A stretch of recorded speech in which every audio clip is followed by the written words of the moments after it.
Venga, vamos. Pero date prisa. Ya estamos como siempre. ¿Tú estás segura? Porque no sé yo si es apropiado entrar aquí a estas horas. Ya, déjate de historias. Cierra la puerta de una vez, que Miguel y Jesús ya andan dentro y no han puesto tantos problemas como tú. Ya, pero ellos son ellos y yo soy yo, así No hace que... falta que lo jures. Bueno, en fin, venga, ya me has convencido. Con tu amabilidad habitual voy a cerrar la puerta del cementerio de Père Lachaise en el corazón de París. Y mientras, si te parece, vamos abriendo las del Colegio Invisible. Adelante. Comenzamos. Jim Morrison. ¿Sabéis? Era conocido como el chamán. Y no es extraño a la vista de cómo y cuánto experimentó con las plantas de poder, las plantas sagradas que dicen que provocan fuertes estados alterados de conciencia, las que, según dicen, permiten ver qué hay al otro lado del puente que une lo visible con lo invisible. Podemos decir que Jim Morrison fue un rebelde, un icono también al mismo tiempo, precisamente en ese tiempo de la contracultura, de los valores extremos, del no a la guerra y del sí a vivir demasiado rápido para de este modo dejar un bonito cadáver. Él lo dejó porque, como ya sabréis, forma parte del club maldito de los 27. Jóvenes talentos como Jimi Hendrix, Janis Joplin o más recientemente Amy Winehouse, que se bebieron la vida a sorbos tan descomunales que se les fue demasiado pronto. Y Jim Morrison, el icónico cantante de los Doors, fue encontrado muerto el 3 de julio del año 1971 en la bañera de su piso del barrio de Le Marais, aquí en París, y por eso está enterrado aquí, en el cementerio de Père Lachaise.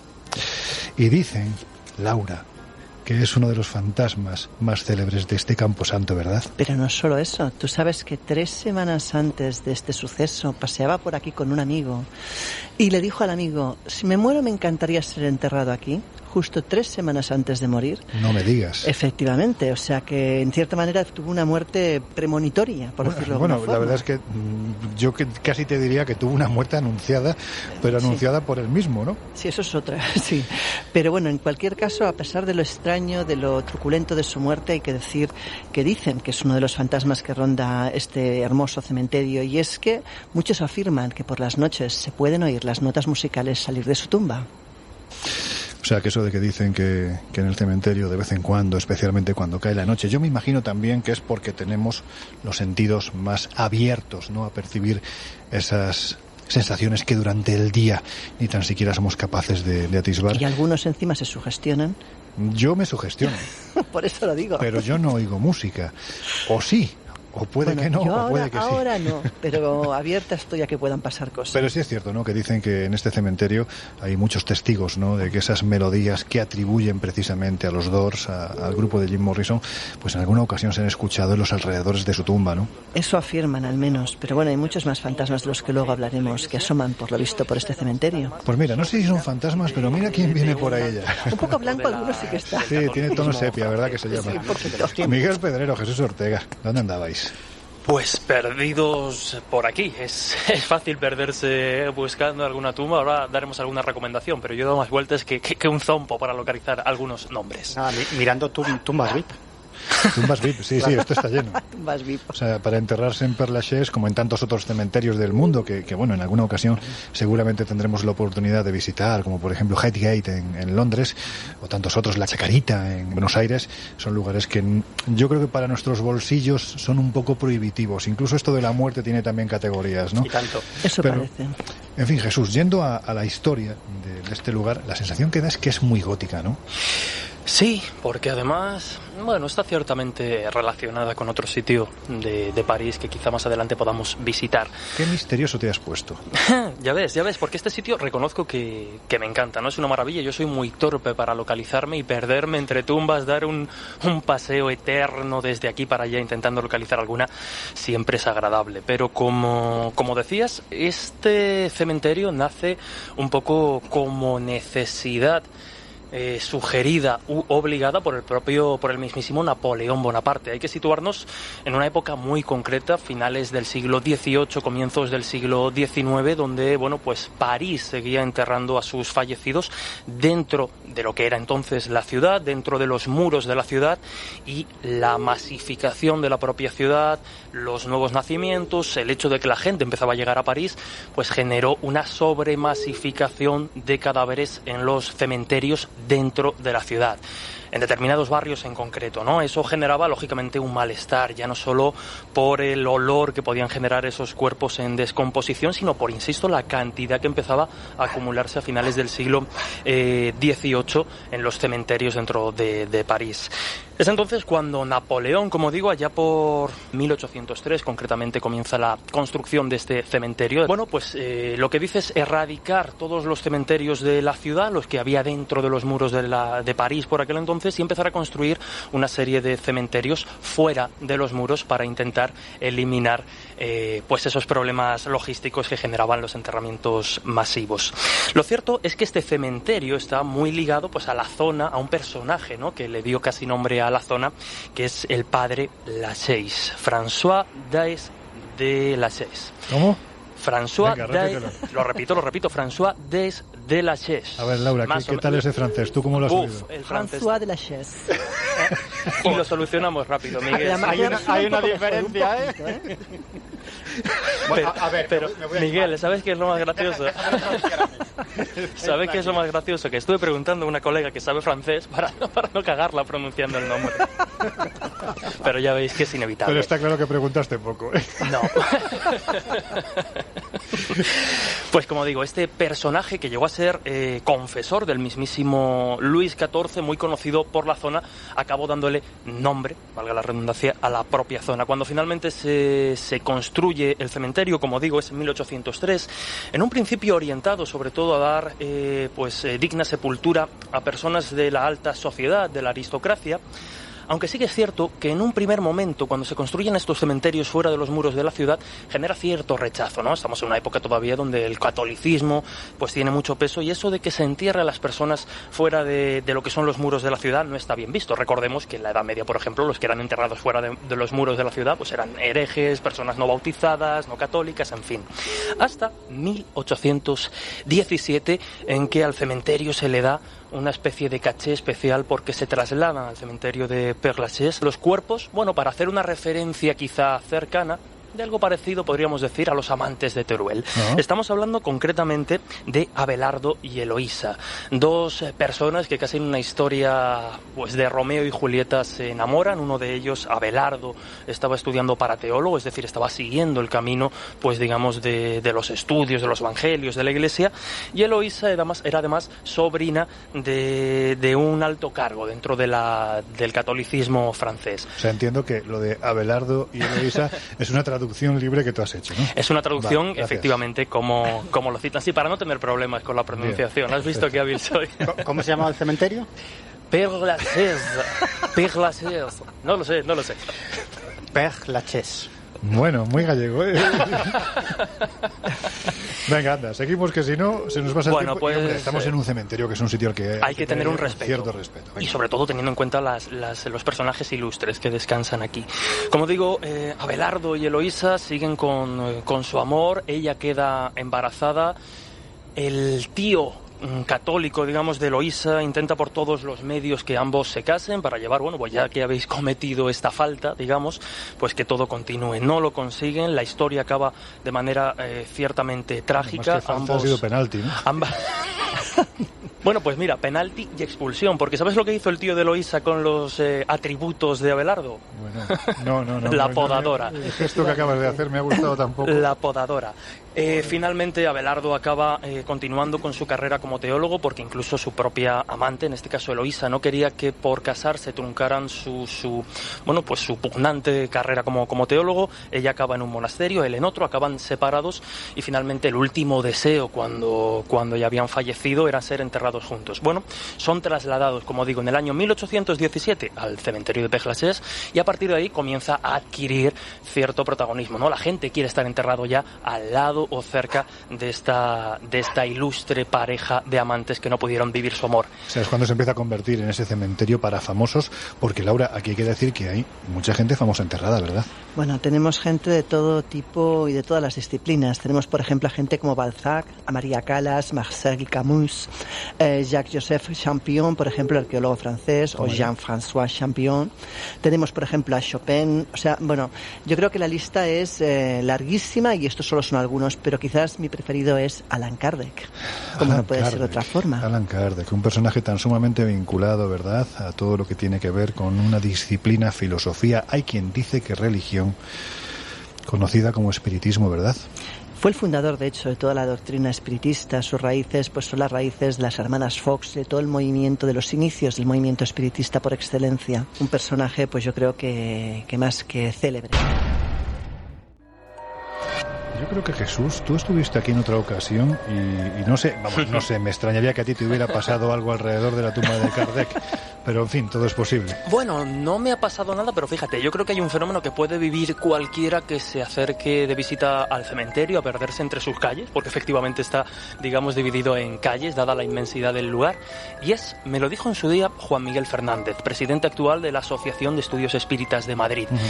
En mi primera visita al cementerio yo no me percaté de ese detalle, pero en la segunda, lógicamente, sí. Dice, fíjate, verás que alrededor de todas las tumbas que rodean, ¿no?, a la sepultura de Allan Kardec, vas a ver pues que la mayoría de ellas están un poco desoladas, no tienen flores, no tienen recuerdos. Fíjate en la tumba de Allan Kardec. Efectivamente, es una tumba rodeada siempre de flores, de ramos, siempre muy vistosa, y además hay un pequeño detalle, ¿no?, que yo creo que destaca por encima de todo. Aparte de que siguen yendo un par de veces a la semana las cuidadoras a cuidar especialmente de esa tumba, es decir, gente que pertenece a la Federación Espírita en Francia se encarga de cuidar, lógicamente, la tumba de su creador, pero hay un detalle muy curioso, y es la forma que tiene la tumba de Allan Kardec. Es muy fácil de describir, imagino que en redes subiremos fotos, pero es la forma de un monolito, de una especie de Kronlitz, de esa especie de construcción que asociamos a la prehistoria. ¿Por qué?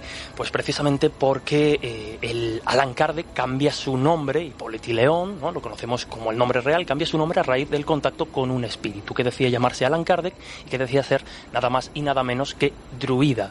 Bueno, en aquel entonces, en el siglo XIX, todavía estábamos pensando que las construcciones que hoy día situamos en la prehistoria pertenecían a estos sacerdotes celtas, a los druidas, y de ahí que la tumba de Allan Kardec tenga esa particular forma. Sería una especie como, bueno, pues no sé si decirlo así, como de profeta del espiritismo. Desde luego fue el primero que llevó a cabo el libro titulado así, el espiritismo. Su nombre era Hipólito León de Nissac-Rivel.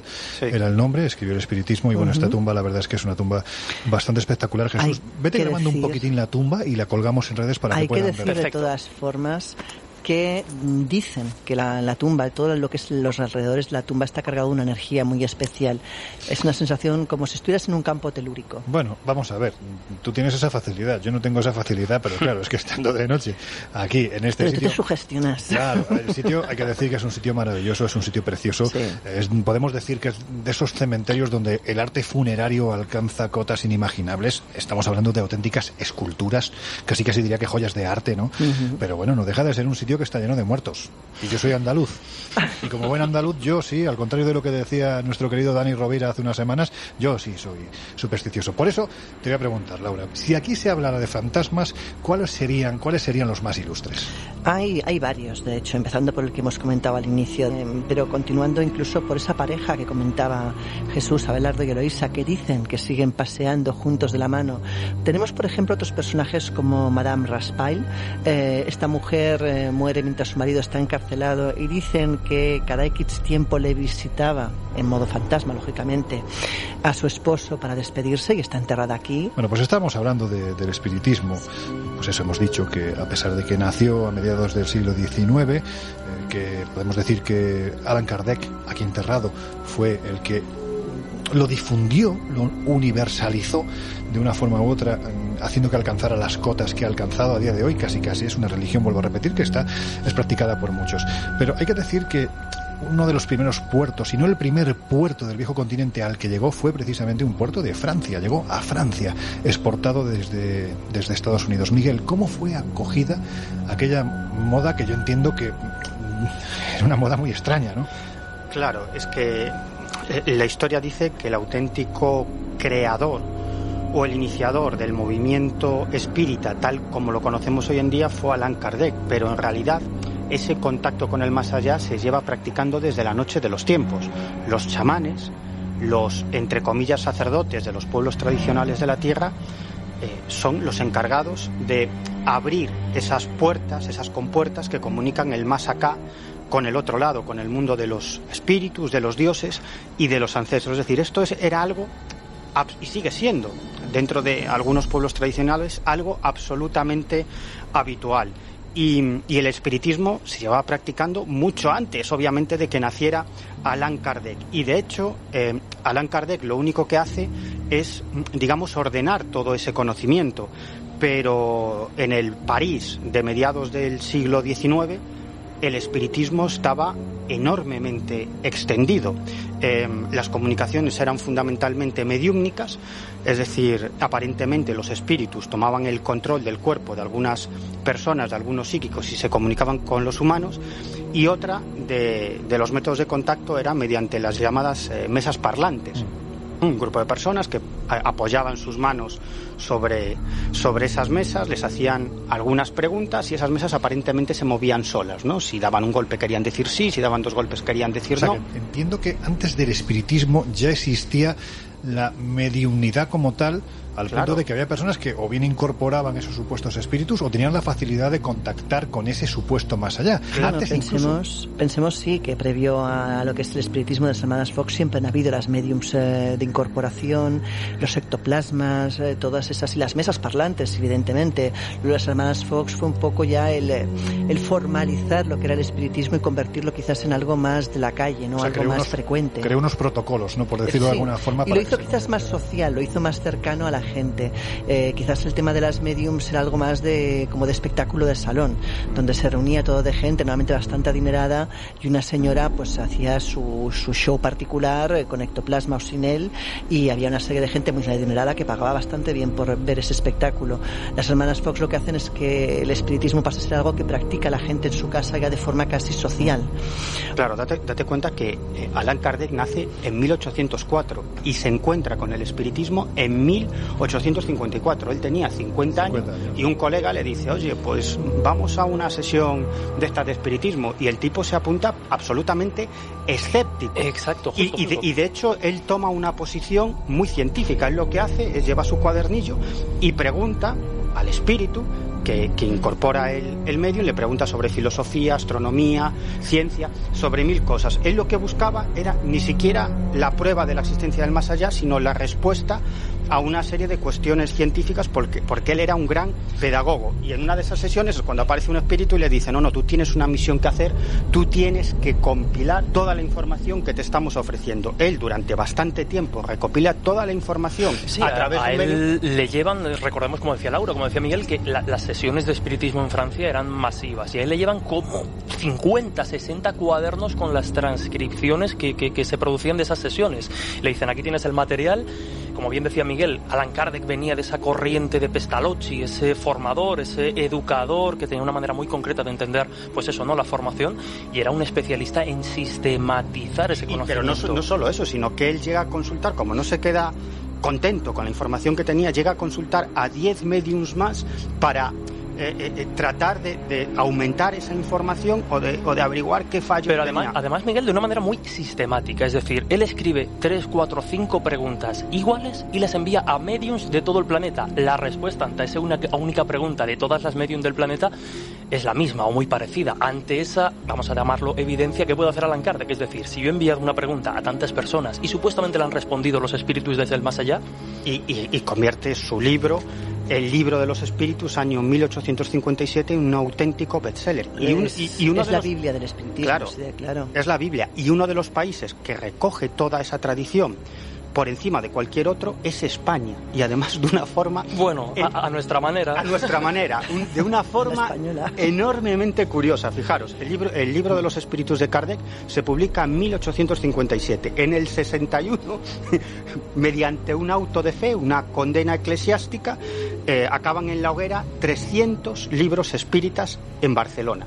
Esto genera una gran polémica y el interés de muchos españoles por esto del espiritismo, que no sabían lo que era. O sea, se produce el efecto rebote. El efecto rebote, el efecto contrario. Y algunos años después, en el año 1888, se celebra en Barcelona el primer Congreso Espírita Internacional. Toma ya. Hombre, es que recordemos, ¿no?, la entre comillas, que me entiendan los oyentes, la herejía de Kardec, porque si no es la primera pregunta, es una de las primeras que aparece en ese libro de los espíritus. Un libro, todos todo se ha dicho muy bien concebido. Preguntas y respuestas muy breves, en un lenguaje muy sencillo, que lógicamente facilitó la expansión de esta filosofía. Pero como digo, si no es la primera pregunta, es una de las primeras, y es ¿qué o quién es Dios? Esa es una de las preguntas que se lanza al mundo de los espíritus, y la respuesta, bueno, pues puede encontrarse en las páginas de Kardec. Sí, no hagas spoiler.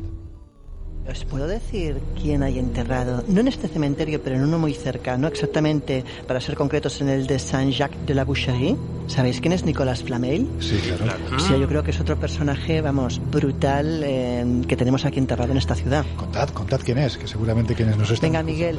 No, el gran alquimista, ¿no? Podríamos Exacto. recordar, el gran alquimista que buscó la piedra filosofal y cuya lápida, yo he de reconocer, me lo decía hace poquito tiempo un compañero, Juanjo Sánchez Oro. Yo estuve en el Museo de Cluny la última vez, donde en teoría está la lápida de Nicolas Flamel, aquí en París, y yo no la vi, se me escapó, y me dijo Juanjo que estaba subiendo unas escaleras muy escondiditas, muy ocultas, así que tendré que volver a buscarla. Los iniciados siempre dicen que no hay mejor forma de ocultar algo que ponerlo a la vista de todo el mundo. Así que nada, bueno, hablando precisamente de lugares como este, porque, bueno, en fin, está claro que todo lo que tiene que ver con espiritismo, con posibles contactos con el más allá, con la propia figura de Allan Kardec y los escritos que dejó, es evidente que daría para muchísimo tiempo, pero a mí, sinceramente, esto de estar en cementerios, pues yo creo que más allá de lo aconsejado viene a ser unos 25-30 minutos. Fuera de eso yo creo que ya debemos empezar a retirarnos. Pero antes de irnos, Laura, hay quien dice que este lugar pues es como una especie de puerta al más allá precisamente de que sea un cementerio. ¿Por qué se dice esto? Sí que es verdad que durante mucho tiempo ha sido una especie de leyenda, de mito que corre sobre este cementerio, y hay que decir que sí que es cierto que tiene un algo diferente, un algo especial, más allá de lo bonito o feo que sea de las tumbas, del paisaje. Hay que reconocer que este cementerio tiene algo, unas energías, una sensación extraña cuando entras en él. Bueno, pues si tú lo dudas y encima parece que no te gusta mucho hablar del tema, yo creo que ha llegado el momento Nos vamos a un sitio mejor, ¿no? Sí, porque dicen que si hay una puerta al más allá, o al menos, ojo, eso es lo que dicen por estas tierras, es un lugar en el que, pues cómo decirlo, ¿no? La muerte adquiere su aspecto más visible, más descarnado, más grotesco. Estamos hablando de algo más tangible. Y además es muy fácil perderse. Eso dicen, ¿no? De hecho, ahora lo veremos, ¿no? Pero es un lugar que ha sido elegido para grandes películas e incluso como escenario de libros como Las Crónicas Vampíricas de Anne Rice, ¿no? Aquí es precisamente en esas catacumbas donde, por ejemplo, ya sabéis que es que los vampiros es mi tema, a mí me encanta. No lo sabíamos. Pero bueno, es donde se habla de escenita de vampiros que de una forma u otra maneja el gran Lestat. Pensemos que son 300 kilómetros de túneles, ¿eh? Bueno, pues como no los vamos a hacer todos esta noche, si os parece, vamos para allá. Humedad, oscuridad, muerte. Pero mucha muerte amontonada en sus paredes, como una especie de puzzle macabro que, bueno, pues viene a recordarnos un poco esa máxima de que polvo somos y en polvo nos convertiremos. Venga, chicos, a ver quién empieza. ¿Cómo se crea? Solo una cosa. Leed el cartel que hay colgado aquí a la entrada. ¿Qué dice el cartel? Deténgase, aquí empieza el Imperio de la Muerte. O sea, vamos, un welcome fantástico. Welcome to the jungle, ¿no? Sí, welcome back, vamos. Bueno, pues mientras reflexionamos sobre esta frase y tenemos clara dónde se encuentra la salida, ¿cómo se crean las catacumbas de París? Bueno, hay que imaginar, ¿no? Como casi toda gran ciudad, debajo de la superficie, debajo de esa ciudad de la luz, como ha sido conocida y es conocida popularmente París, hay una ciudad de las sombras. París está completamente horadada, cantidad de túneles recorren las calles por las que nosotros paseamos habitualmente, aunque realmente, ahora que estamos aquí, ¿no? A los turistas solo se les permite recorrer apenas 2 kilómetros, no llega de los casi 300 kilómetros de galerías que, bueno, pues que, insisto, recorren París bajo sus calles y están, muchas de ellas, ahora daremos cifras, repletas de restos humanos. Cabe la posibilidad de que alguien haya entrado y no haya vuelto a salir. Eso dicen. De hecho, bueno, ¿recordáis antes cuando estábamos en Père Lachaise? Yo sigo con mi francés. Que hablábamos precisamente de finales del siglo XVIII, esa insalubridad, esos problemas que estaban generando la acumulación de cuerpos, ya no solo en cementerios, sino en fosas comunes. Bueno, pues también aquí, en las catacumbas de París, lo que hoy día se conoce como las catacumbas de París, se planteó en aquel momento como solución. Recordemos que lo que estamos recorriendo en estos momentos, en su día, en época romana, cuando los romanos llegaron a la Galia, eran simple y llanamente minas que se explotaban pues para, en fin, las diferentes utilidades que requiriesen. Cuando llega este siglo XVIII, este problema de la acumulación de cuerpos en las fosas y, por tanto, pues eso, lo que decíamos, ¿no?, los problemas de salud que podía generar, había que buscarle una solución. Y de repente ven una solución muy fácil. Es decir, si tenemos casi 300 kilómetros de galerías recorriendo el subsuelo de París, ¿por qué no cogemos todos estos cuerpos que sobran y los vamos distribuyendo de manera ordenada, lo estamos viendo, ¿no?, por todas estas galerías? Las cifras son asombrosas. Estaríamos hablando de que ese traslado de cuerpos de los cementerios de París a lo que ahora estamos recorriendo, a las famosas catacumbas de París, llevó casi 15 meses. Ole. Se cuentan, aproximadamente los expertos hablan de que aquí abajo, de que ahora mismo estamos rodeados de entre 5 y 6 millones de cuerpos, o por lo menos, yo creo que de cuerpos, pero de restos humanos. Ole. Hay una cosa que sé que os va a encantar, porque bueno, en el Colegio Invisible somos así. Este recorrido, para evitar la alarma... Sois así. A mí no me incluyas. Para evitar la alarma, para evitar el terror, el transporte de los cuerpos de los cementerios al subsuelo de París se realizaba por la noche, ¿no? Imaginemos esos carros de madera sonando por el empedrado de París y que te diese por asomarte a la ventana y ver un carro lleno de cadáveres. Muchos no terminaron de llevar cuerpos hasta el 1870. Efectivamente. Y me preguntabais... Perdón, una pregunta. O sea, la cuestión es que si lo hacían de noche era precisamente para no provocar la alarma de epidemia, porque claro, si uno ve tantos caballos, tantos carros transportando a su vez tantos cuerpos, lo primero que se te pasa por la cabeza es o peste negra o peste bubónica. Cualquier cosa. Me preguntaba si alguien ha desaparecido aquí. Yo de entrada espero que todos tengamos ahora mismo batería en el móvil o pilas en las linternas, porque el verdadero peligro de las catacumbas está en quedarte sin luz. Vaya. De hecho, cuentan las crónicas ya desde los primeros años, ¿no?, en que comenzaban a ganar popularidad, que allá por 1793 un joven se perdió por esta inmensa galería de túneles. Dicen que lo encontraron a muy poquitos metros de una de las salidas. El joven se había quedado sin oscuridad y sin apenas saber que a unos metros estaba la libertad. O sea, se quedó sin luz. Hay más historias de esas. Tienes otra mucho más cercana, exactamente de 1955. ¡Ostras! Hay un hombre, se supone, que entró también en las catacumbas, que no se sabe nada más de él, que dejó dicho que había entrado pero nunca más recuperó. Y hay otra historia aún peor, que esa ya es una leyenda urbana, que es de 1990, donde dicen que un hombre decidió explorar las catacumbas a solo, que debió entrar en pánico, se puso a grabar con el móvil. Dicen que solo han encontrado el móvil y en el móvil lo que se ve es al hombre chillando y huyendo de no se sabe qué es. ¡Qué mal rollo! Nos podemos ir de aquí. Todo lo que está en YouTube ya tienes esa incógnita de hasta qué punto puede ser real o no, pero sí que son las catacumbas, eso está demostrado, y sí que realmente pues es un móvil que encontraron gente que estaban haciendo obras ahí abajo, o sea, no fue el hombre que lo colgó, pero no se sabe si es verdadero o no. Pero fíjate, de esta leyenda urbana hay un montón de versiones, como aquella en la que en vez de encontrar un móvil encuentran una videocámara con una cinta en su interior en donde aparece un tipo dando gritos como si algo o alguien lo estuviera persiguiendo. Sí. En un momento determinado parece que algo lo agarra por la pechera y comienza a arrastrarlo, pero nunca se ve la entidad o la persona que hace esto. Eso es la película más barata de la historia que consiguió más dinero recaudar, el proyecto de la Bruja de Blair. Sí, bueno, algo así. Hay otra historia que es del 61 que está, teóricamente está explicada por alguien que sí que salió, pero a saber también si es un fake o qué es. Y esta cuenta que era un grupo de amigos que entró. Se ve que hay la leyenda de que si dentro de las catacumbas se te apaga la luz, las catacumbas pueden cambiar sus pasillos de posición. En rollo Harry Potter, por lo visto. Bueno, el caso es que a este grupo de amigos les apagó la antorcha que llevaban, y uno de ellos, que es el que iba delante, es el que mantuvo la serenidad, un tal Henry, volvió a encender la antorcha, tomó la mano del que iba detrás para que fueran saliendo. Dice que cuando estaba prácticamente fuera y a la luz del sol les iluminaba, se giró y se dio cuenta de lo que estaba sosteniendo era una sombra.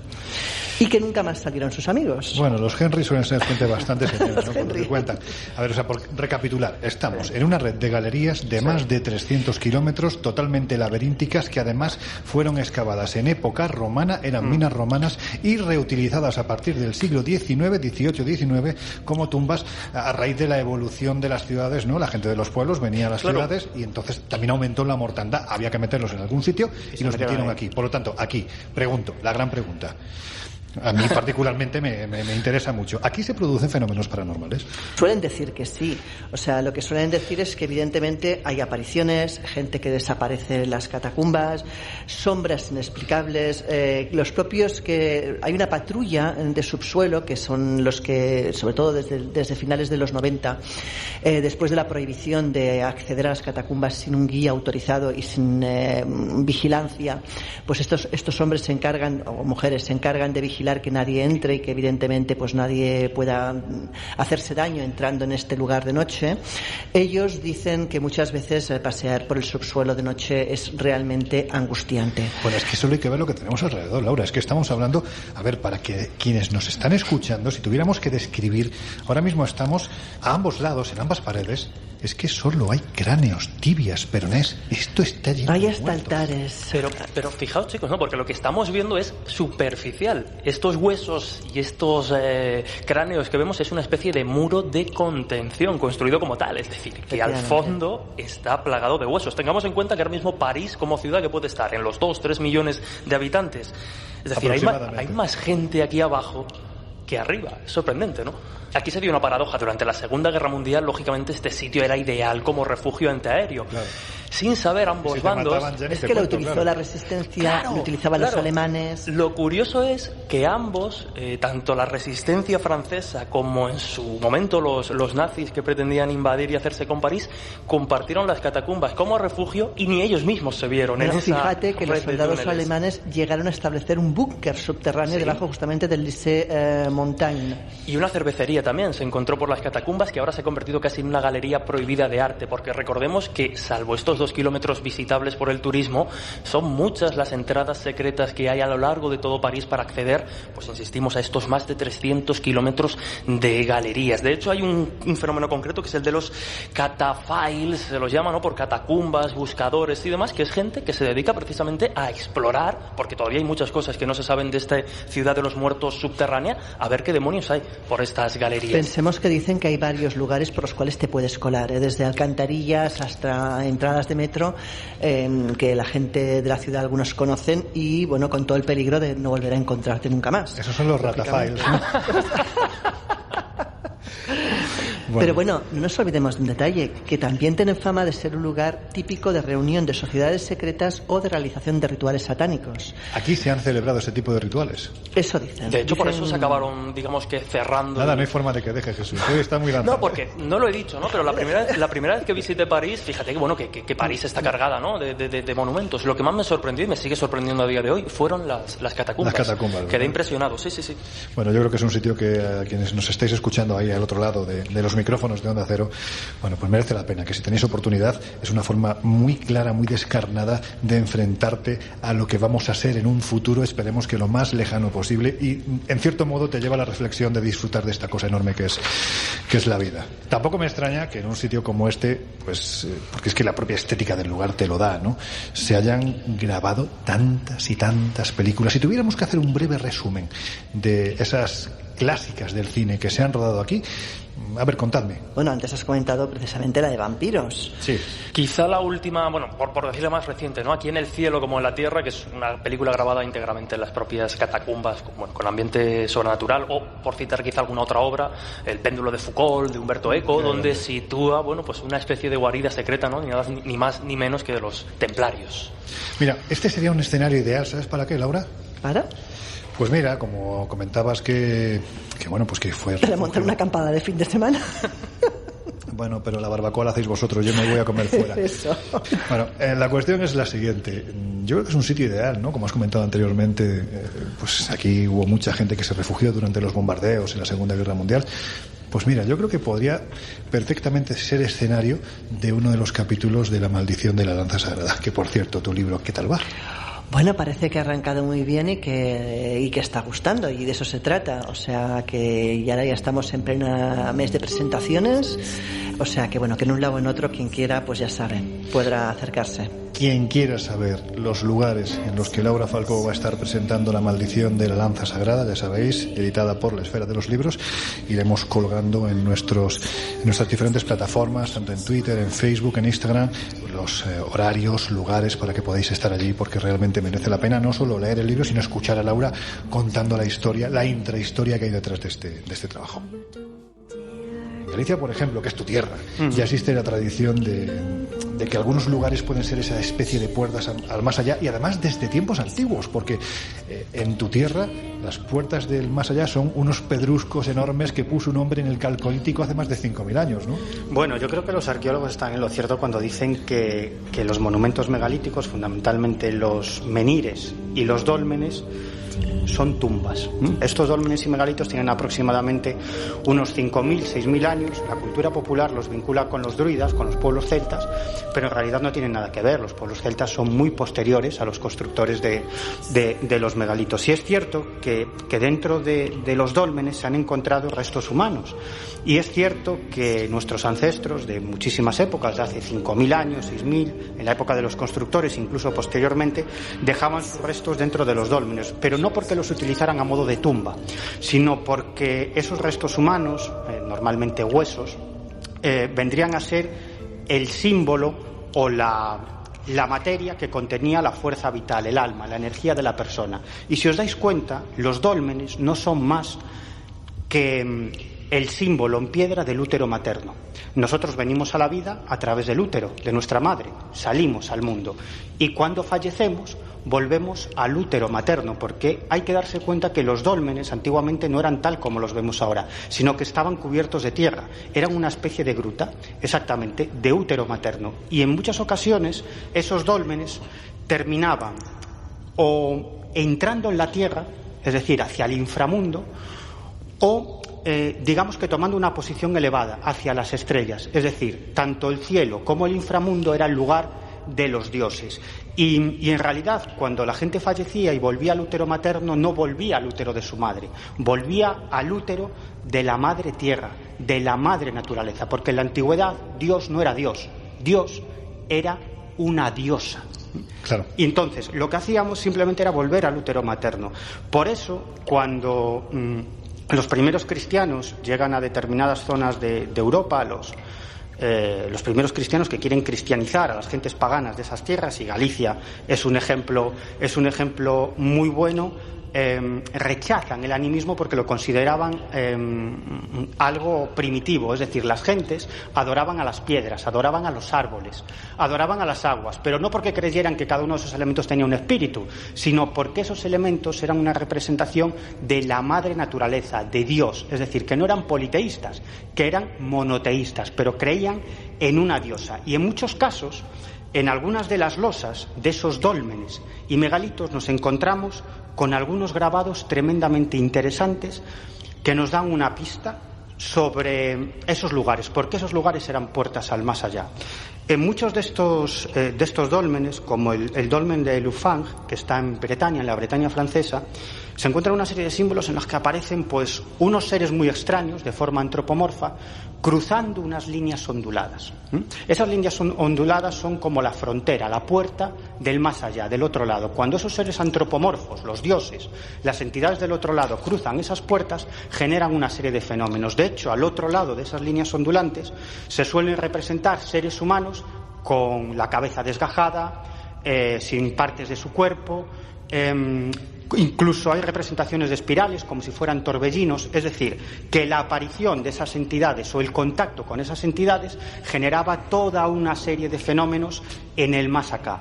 Y de hecho aquí mismo, en el dolmen de Lufang, en una de las losas, que no se puede ver en el dolmen, pero que está en un museo, y se puede ver en el Museo de Karnak, allí cerca, en esa losa yo creo que es la única representación que nos ha llegado de lo que podría ser esa gran diosa. ¿Y qué hay? Bueno, yo animo a nuestros oyentes que enciendan su ordenador, se metan en San Google y pongan solamente tienen que poner dolmen de Lufang, es decir, Luffang, y si le dan a imágenes una de las primeras imágenes o fotografías que salen son esa losa con la representación de la diosa. Bueno, es un rostro muy extraño, es decir, es una figura absolutamente antropomorfa. Su cara está formada por una serie de líneas muy extrañas, su cabeza muy rara, tiene una boca muy rara, unos ojos que llaman muchísimo la atención, y son muchos los antropólogos que piensan que esta figura es la gran deidad, la diosa madre. Y luego hay un elemento final que yo creo que es esencial para comprender por qué los megalitos son puertas al más allá. Y sobre esto se han hecho estupendos estudios arqueológicos en los últimos años, se han publicado trabajos académicos. En toda Europa se puede seguir un camino, el camino de los megalitos. Es decir, que si tú sigues determinadas líneas megalíticas de dólmenes y menires, recorres Europa y llegas, ¿sabes hasta dónde? A ver. Hasta mi querida tierra, hasta Galicia, hasta la zona del Finisterre. El Finisterre y todos otros territorios de esa costa del occidente peninsular, lo que nos encontramos son puertas al más allá, es decir, santuarios con muchísimas tradiciones que tienen que ver con la muerte, como San Andrés de Teixido o incluso como el propio Finisterre, y esos lugares no son otra cosa que lanzaderas de almas. Es decir, Jolín. Claro, nuestros ancestros lo que hacían es peregrinar, realizar ese camino, porque llegaban al último territorio, a la última porción de tierra conocida, que era el Finisterre. Más allá estaba el tenebroso mar, y más allá de ese océano visible estaba la isla de la eterna juventud, donde creían que moraban los dioses, sus dioses, los dioses de los pueblos celtas, incluso anteriores, de los pueblos indoeuropeos, donde había una abundante caza, una vegetación exuberante, hombres y mujeres muy bellos, no había enfermedades, no se envejecía, y entonces era una forma de peregrinar como respeto a los dioses, siguiendo precisamente ese camino que podían seguir por el cielo, siguiendo la Vía Láctea, y por la tierra, siguiendo los dólmenes y megalitos, hasta llegar al Finisterre, al fin de la tierra, a donde viajaría también su alma una vez fallecido, esa persona, ese peregrino. Yo qué sé, ¿qué quieres que te diga? A mí me da cosa pisar este suelo. En fin, Laura, que hace unos minutos hemos estado en el cementerio de Père Lachaise, y aún sabiendo que el tema de los cementerios encantados es que estoy convencido, yo creo que todos estamos convencidos de que volverá al Colegio Invisible, porque los hay en cantidades, en calidad, en historias. No quiero dejar pasar la oportunidad de hablar unos minutos de un lugar que también está considerado una especie de puerta al más allá. Es el cementerio escocés de Greyfriars, donde además hemos tenido la oportunidad hace ya un tiempo, un poco más de un año y pico, de estar juntos. George Mackenzie, dicen de George Mackenzie que bueno, que era el abogado real, ¿no? Bueno, pues parece ser que fue enviado por el rey de Inglaterra, Carlos II, para contener en este mismo lugar, es decir, hay un sitio muy cercano al cementerio, que es una pequeña iglesia, una iglesia amarilla. Ahí parece ser que es donde se reunieron los Covenant, que eran pues los patriotas. Ellos lo que querían era independizarse de Inglaterra, no querían saber nada a nivel religioso ni tampoco político, y bueno, pues el rey de Inglaterra, Carlos II, decidió mandar a este abogado real, que le ordenó que pusiera orden, y el hombre la verdad es que lo puso pues quizás con unos métodos no demasiado ortodoxos. No. Los metió a todos, ¿no? En esa cárcel, la prisión de los Covenant, donde esta gente lógicamente murió de hambre, del propio tiempo de frío, escocés, de todo. les llovía encima, en fin, fue un auténtico desastre, y a partir de ahí se empezaron a producir fenómenos extraños. Especialmente a partir de la década de los 90, ¿no? Que es cuando dicen que el consistorio de Edimburgo decide cerrar esta puerta, precisamente ¿para qué? Para que no entren, porque se producen agresiones, ¿no? Que es a lo que yo quería.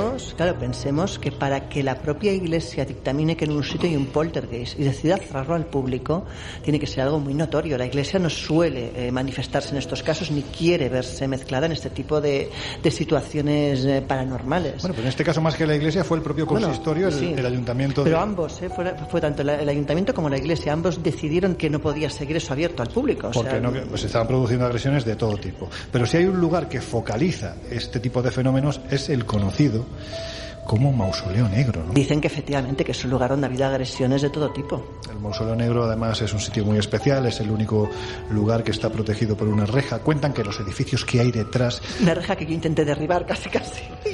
Bueno, pero es que yo no sé la prisa que tienes tú siempre de meterte en estos sitios, sinceramente. No sé por qué. Si están cerrados, oye, por algo será, ¿no? Digo yo. Pues cuentan que todos los edificios que hay detrás se acabaron quemando, especialmente de primera planta hacia abajo. Por eso hoy en día, cuando uno se asoma a este lugar, te das cuenta de que las ventanas están totalmente tapiadas, ¿no? El mausoleo negro y la prisión de los Covenant es un sitio terrible. Pensemos también que es un cementerio en el que algunas de las vistas se ha inspirado Harry Potter también, o sea, tiene ese punto tan mágico también, o sea, es un cementerio muy peculiar. Sí, porque además muy cerca de aquí está el pub The Elephant House, que es donde J.K. Rowling, en ese estado de depresión, cuando el psicólogo, el psiquiatra le recomienda que para pasar este proceso escriba, ella empieza a escribir en este lugar, empieza a escribir su novela Harry Potter y se pasea por el cementerio de Greyfriars para buscar inspiración. ¿Dónde la encuentra? En las lápidas. Por eso muchos de los nombres y apellidos que aparecen están tomados. Exactamente, en el libro están tomados de este lugar. La verdad es que es un sitio fascinante con una cantidad de historias del que se dice, que es un poco recapitulando todo, ¿no? Del que se dice que es una especie de puerta al más allá. Y la verdad es que por la cantidad de historias que se cuentan, solo el hecho de que tengas que firmar un documento para poder acceder, eximiendo de toda responsabilidad al Ayuntamiento de Edimburgo de lo que te pueda pasar, porque en 20 años se han producido más de 400 agresiones que no tienen explicación, yo creo que ya es un sitio para plantearse si merece la pena o no merece la pena ir. ¿Merece la pena ir, Laura? ¿A mí? Para mí sí, vamos, de cabeza. Sí, no, para mí también, la verdad. Yo, en fin, siempre detrás por si acaso, pero vamos, y con el crucifijo colgando. Porque hay que decir que el nivel de fenómenos extraños que supuestamente se producen en este país han hecho o han contribuido a que la propia Universidad de Edimburgo tenga lo más parecido a un departamento de parapsicología, ¿no, Jesús? Pues sí, la verdad, y qué envidia, ¿no? Ya quisiésemos que en otros sitios se produjese este respeto o este interés por lo paranormal. Concretamente hablaríamos de la unidad de parapsicología Koestler, asociada a la Universidad de Edimburgo, pues prácticamente desde el año 1962, en el que el doctor John Bealoff, hasta bien entrado ya el año 1965, comenzó a desarrollar esta clase de estudios. Sí que es cierto, y teniendo en cuenta, ¿no?, que se desarrolla en un ámbito académico, quizá pues las vías de investigación que adopta la parapsicología puedan sorprendernos un poco. Hay que recordar, ¿no?, que la parapsicología está reconocida como ciencia con el Código 6110 por determinadas instituciones, y que por tanto pues en universidades como la de Edimburgo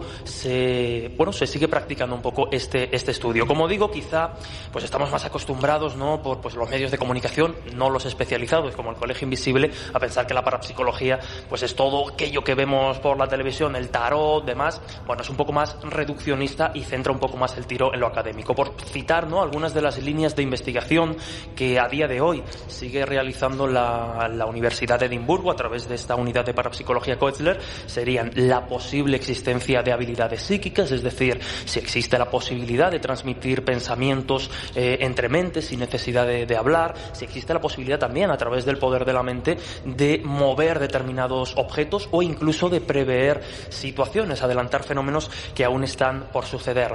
También se centra mucho en esta unidad de parapsicología Koestler dentro de la Universidad de Edimburgo en abordar lo que es la creencia en lo paranormal y cómo se manifiesta y cómo se vive también a través de muchos de esos testigos.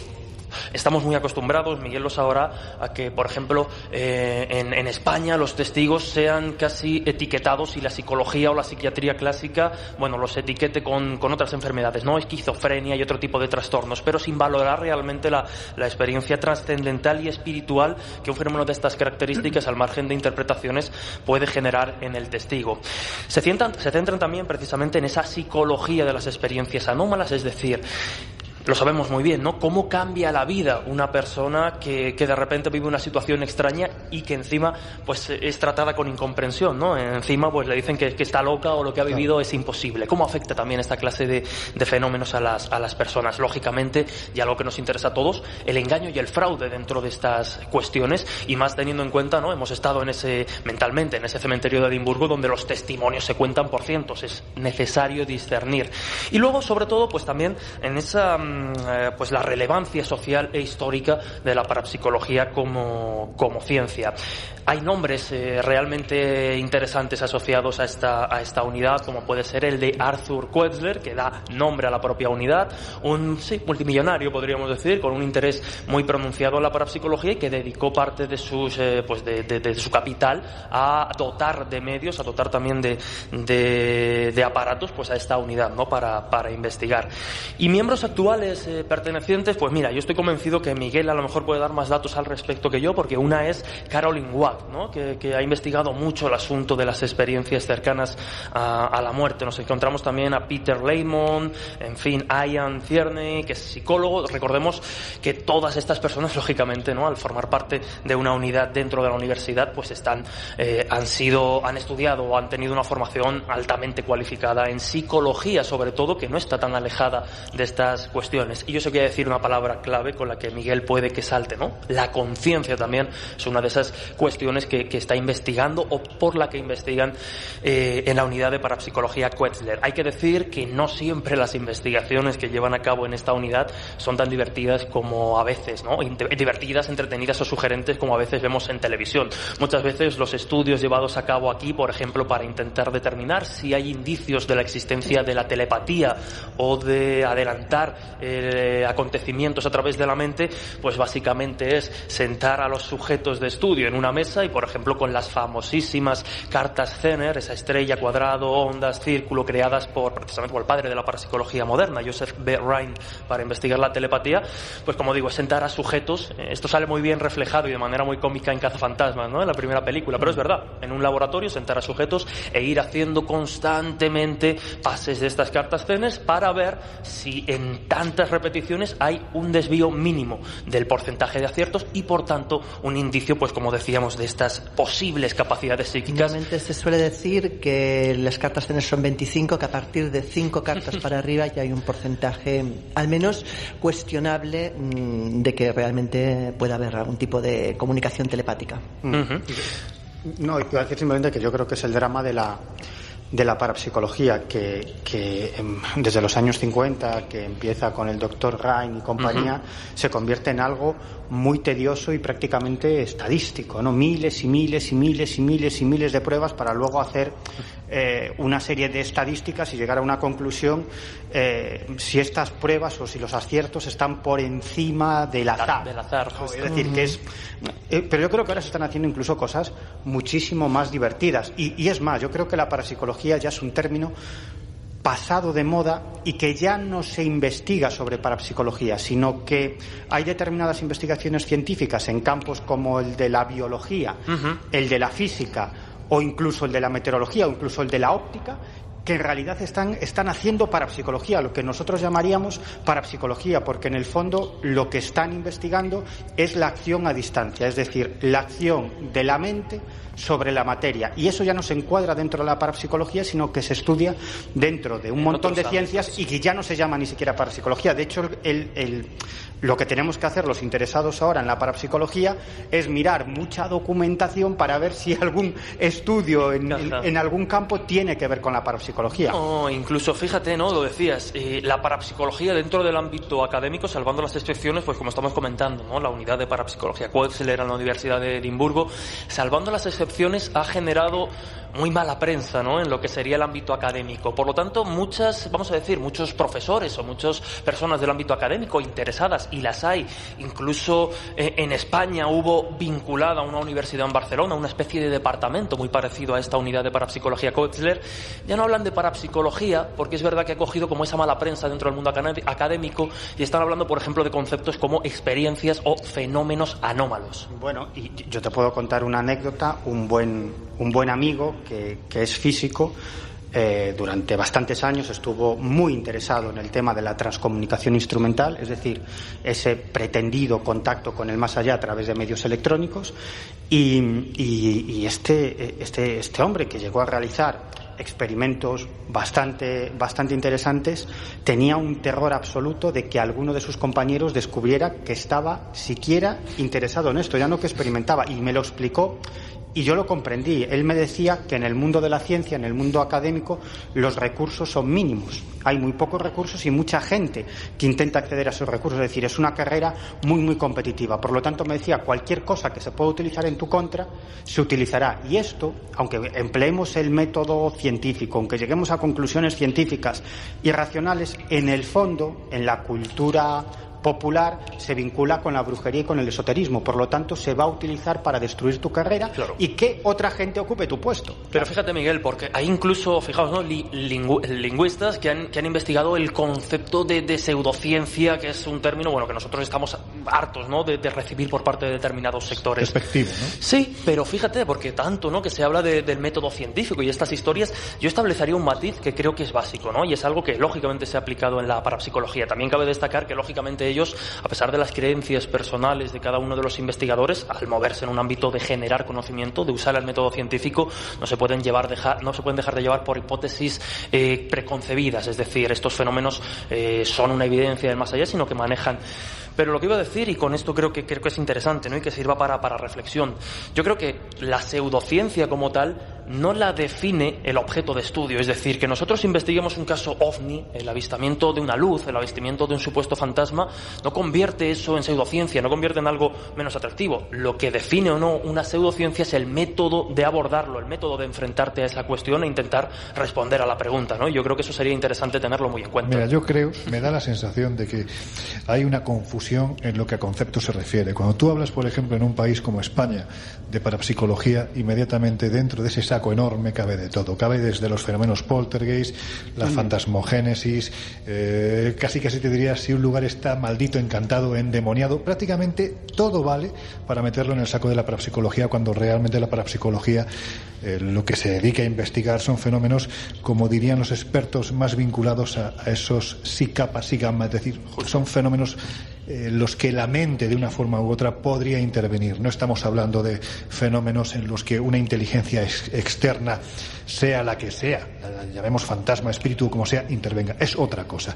Pero lo que está claro, Laura, tú y yo además hemos tenido la oportunidad de pasar un rato muy largo en un sitio, bueno, pues de esos que a ti te encantan y que a mí la verdad es que sinceramente pues me encanta estar acompañado, solo no, que son las bóvedas de Edimburgo. Allí la facultad o el departamento de parapsicología de la facultad de Edimburgo llegó a colocar cámaras para monitorizar durante 24 horas estos lugares a raíz de los testimonios de la gente que allí acudía y que decían que pasaban cosas muy extrañas. Bueno, ¿no? hay que decir que es un lugar muy habitado. O sea, nosotros cuando estuvimos, tengo que decirte que de todos los sitios que estuvimos de Edimburgo es quizás, junto con el mausoleo de Mackenzie, los lugares donde más actividad hay. Y es que hay fantasmas, por ejemplo, agresivos, como es Mr. Boots, el señor Botas, un señor que se dedica a agredir sobre todo a las mujeres embarazadas y a empujar a las personas que visitan el lugar. Pero bueno, también hay una niña que se aparece y a veces coge de la mano a los visitantes. Hay también una prostituta que también se manifiesta frecuentemente, y es que recordemos que las bóvedas había sido un lugar de todo, donde había pues crimen, donde pues nuestros queridos asaltantes y malhechores de la época llevaban ahí sus cadáveres muchas veces, donde prostitutas ejercían de forma oculta y clandestina, un lugar pues donde lógicamente lo que queda no es precisamente bueno. Fíjate, además, donde dicen, ¿no?, que dos de los grandes, posiblemente los primeros y más terribles psico-killers de la historia de Escocia, Burke y Hare, iban a este lugar precisamente para buscar cadáveres, porque por aquel entonces la Facultad de Medicina de Edimburgo necesitaba cadáveres para seguir experimentando. Bueno, estos señores cogieron cadáveres de ahí, cogieron cadáveres del cementerio, bueno, eran unos auténticos maestros en mangar cadáveres. Pero Laura, lo que es cierto es que cuando no había cadáveres, si no había, los producían. Efectivamente, en producirlos. ¿Y a dónde iba? Pues este lugar, ¿no? Las claro, bóvedas. Era un lugar donde era fácil hacer desaparecer gente y que nadie echara en falta, porque no eran personas precisamente con familia ni con grandes arraigos. Así que no es extraño que allí pasen cosas raras. Yo, bueno, algún día cuando viajemos a Edimburgo, cuando viajemos a Escocia, recorramos esta tierra para mostrar los enigmas fascinantes que tiene, os contaré algo que a mí me pasó en las bóvedas en uno de los viajes que hice. Había varias personas, quiero decir con esto que hubo varios testigos. Yo creo que es la primera vez y la última vez en mi vida, por lo menos hasta este momento, en el que te puedo decir que realmente ese día, vuelvo a repetir, muchos testigos delante, ocurrió algo que no fuimos capaces de explicar. Pero eso cuando vayamos a Escocia. Ahora, si os parece, vosotros, Jesús, Miguel, os vais a quedar un poquitín aquí bajo tierra. Nosotros, Laura y yo, vamos al fin y al cabo estamos bajo tierra, así que vamos a salir tú y yo, si te parece, Laura, porque vamos a llamar a un querido amigo que está en el norte de España, en la tierra de Miguel, y que, bueno, pues sabe mucho de estas puertas al más allá que el hombre del pasado dejó en unos lugares muy determinados. Y te digo de irnos no ni por cobardía ni por valentía, es que aquí no tenemos cobertura. Sí, te ves, ya aquí no creo que podamos llamarle. Pues venga, vamos, y ya de paso, mientras subimos escaleras, vamos llamándolo. Es un viejo amigo, es de esos antropólogos autodidactas que se ha dedicado a recorrer una tierra que ya a costa y a base de estar mucho tiempo en ella la ha asimilado como propia. Escritor, amigo, Carlos Gabriel Fernández. ¿Cómo estás? Hola, muy buenas, ¿qué tal? Hola, bienvenido. Muchas gracias, encantado de estar en el Colegio Invisible. Pues es un placer, hombre, que estés con nosotros, porque además te vamos a hacer unas preguntas, ¿verdad, Laura?, que son muy difíciles.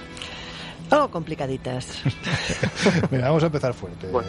Carlos, porque cuentan las crónicas que en el monasterio cisterciense de Armenteira, entre las Rías de Pontevedra y Arousa, en la comarca del Salnés, dicen que aquí hubo un monje que viajó al más allá y que además, lo curioso, es que regresó, ¿no es así?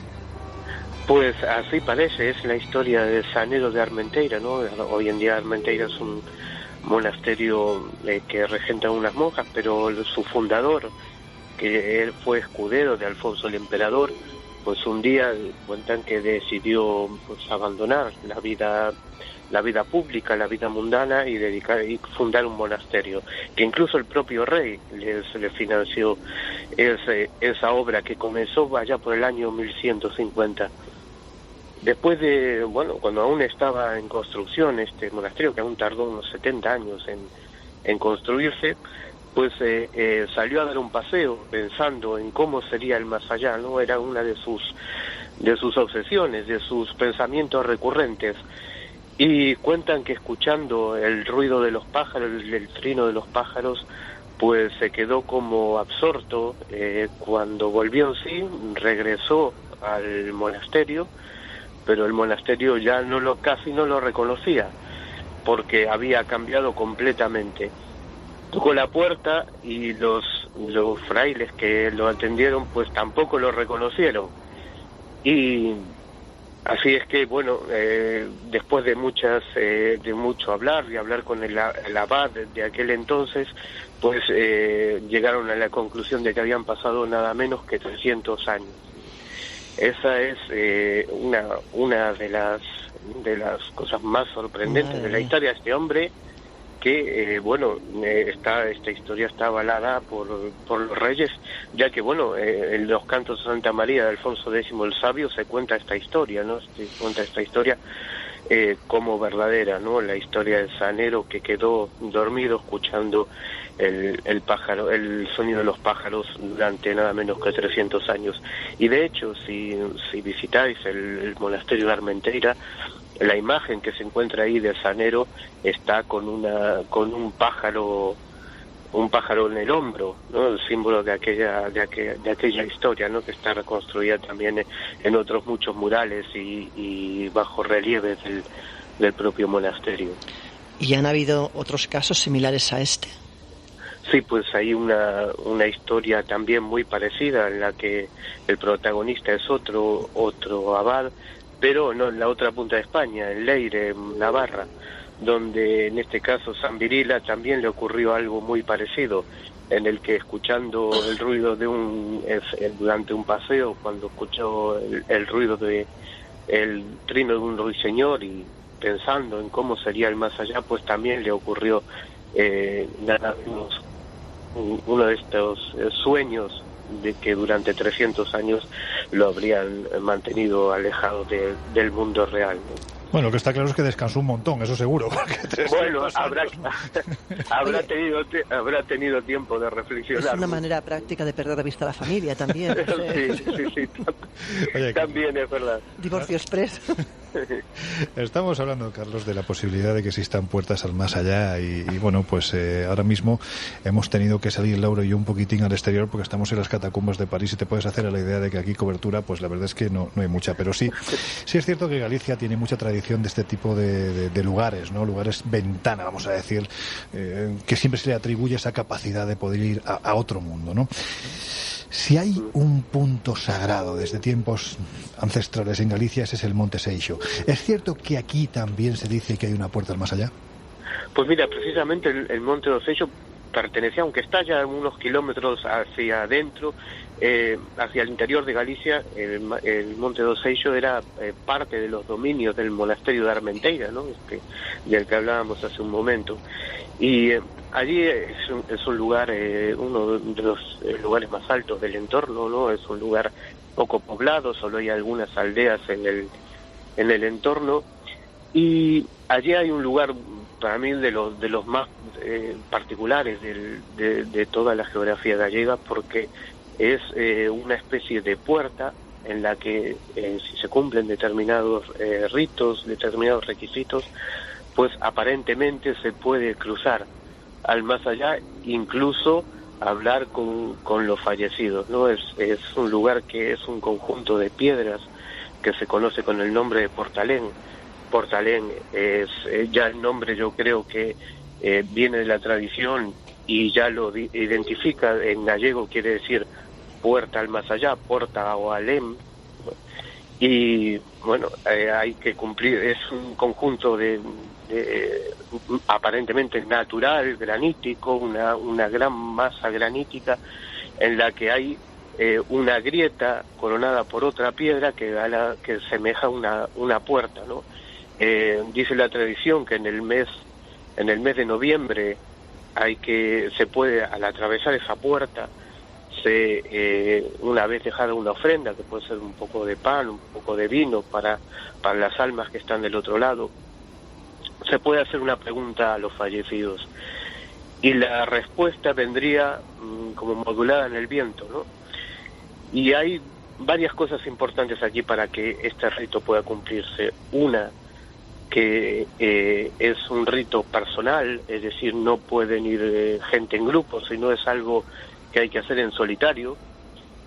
Y otro tema importante es que hay que mantener el secreto de todo lo que se haya escuchado del otro lado.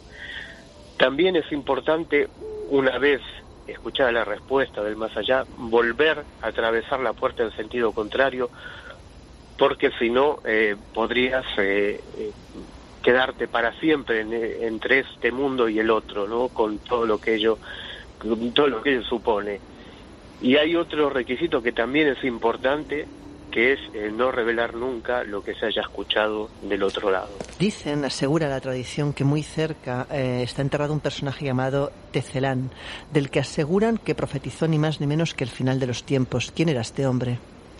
Pues es un personaje mítico. Cuando un investigador local, Carlos Solla, realizó una recopilación de todas las tradiciones y leyendas del entorno del Monte do Seixo, ¿no? Esta montaña mágica, pues recogió la historia de Tecelán, que según los vecinos era una especie de vagabundo que a veces irrumpía en algunas de las aldeas, hablaba con los vecinos, luego se marchaba, nadie sabía muy bien dónde iba, y que hablaba de lo mundano y también de lo trascendente. Y había ahí, y llega hasta nuestros días, la tradición de que este hombre incluso predijo el fin del mundo. Aparentemente está enterrado en un lugar muy cercano a Portalén, que es una especie de tumba megalítica, aparentemente, donde está su tumba. Y él predijo con algunas señales cómo va a ser ese fin del mundo. ¿Y cómo va a ser, hombre? No nos dejes así. Pues nada, había tres señales que para él serían lo que anunciaría el fin de los tiempos. Una, que los carros no estarían tirados por caballos. Eso ya estamos. Que en eso ya estamos. Bueno, sí. depende de cómo se mire. Vamos a ver, los carros hoy en día son tirados por caballos. Bueno, pero es otro tipo de caballo. Sí, claro, son caballos de fuerza, ¿no? Claro. O sea, bueno, no me meto de los conductores, ¿no? Pero vamos. Pero vamos, sí, en principio ya la damos por buena. Después, la segunda de las profecías de Tecelán era que los hombres podrían volar. Eso también ya hace unos cuantos años que está cumplida. Y la última, que es relativamente reciente, es que el Monte dos Sellos estaría cubierto de carreteras. Esto ocurrió no hace mucho. Aquello es como decía, es un lugar deshabitado, ¿no? Sobre todo la cima del Monte dos Sellos, es un lugar de pastoreo. Pero hace unos años se construyó un parque eólico, y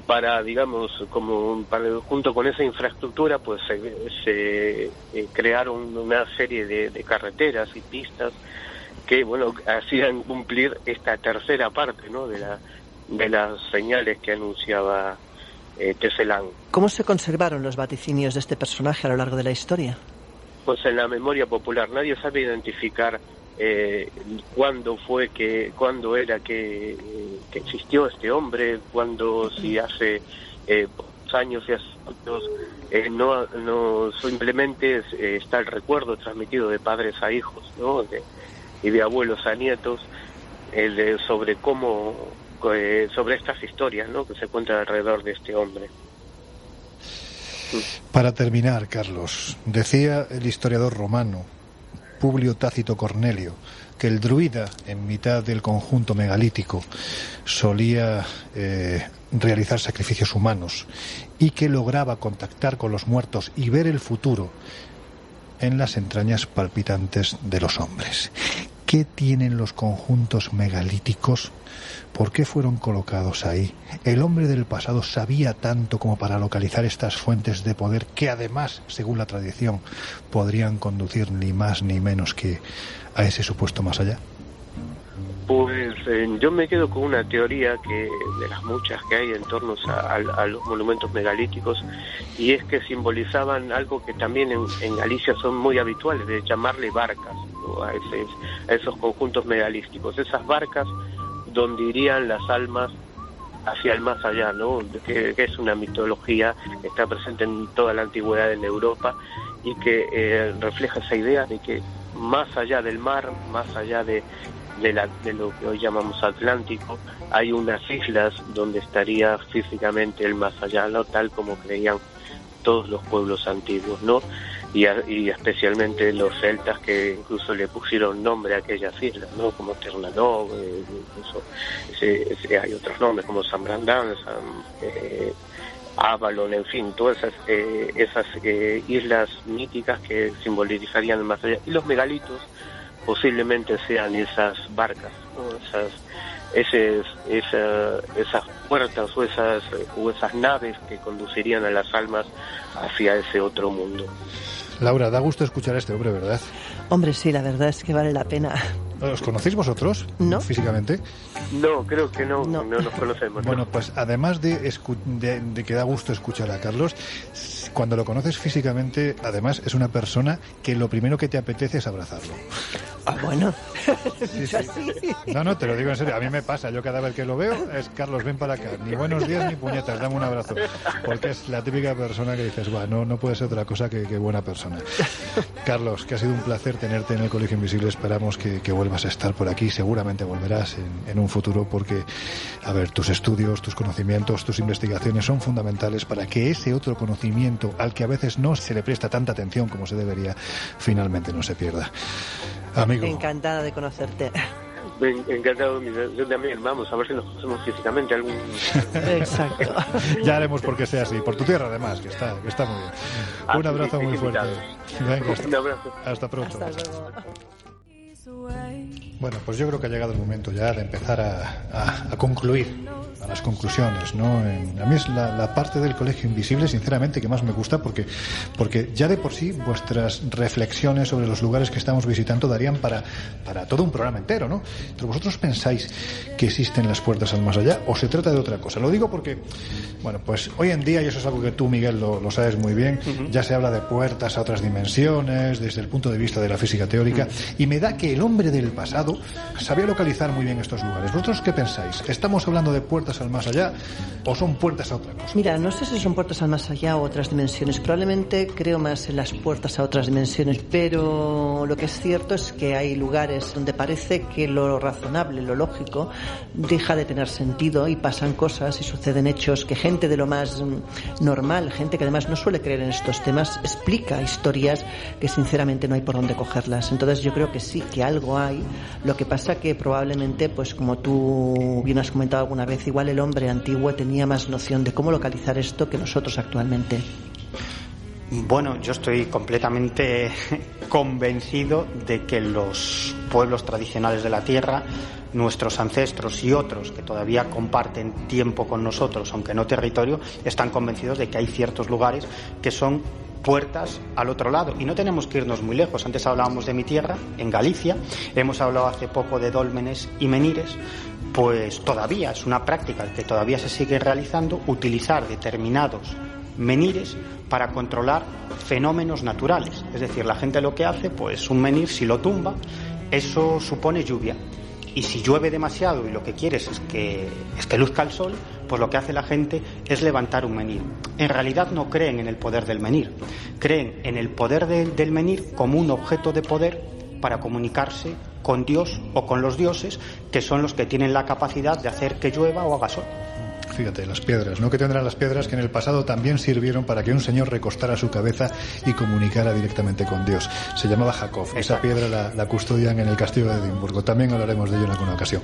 Jesús, ¿tú qué opinas? Porque yo, hombre, me cuesta, ¿no? Dado que yo no he sido... Yo soy un canto rodado, ya lo sabes. Me copio, me hago tuyas mis... El muerto al hoyo y el vivo al bollo, ¿no? O sea, eso es lo que tú opinas.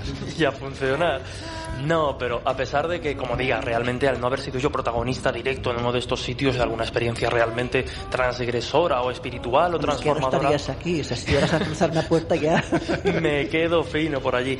No, pero sí que iba a decir que realmente, más allá, ¿no?, de lo pragmático, no sé si existe como tal esa posibilidad de dar un salto a otra dimensión desde un punto concreto en nuestro plano físico, pero estoy convencido que desde luego de existir, pues sitios como los que hemos visitado hoy en el Colegio Invisible serían los idóneos, ¿no? Rodeados ya no solo de esa carcasa que sirve un poco al cuerpo, sino de historias y personajes que han estado muy vinculados al ocultismo, al estudio de estas cuestiones, y bueno, ya a mí sabes que esas cosas siempre me imponen un poquito de respeto.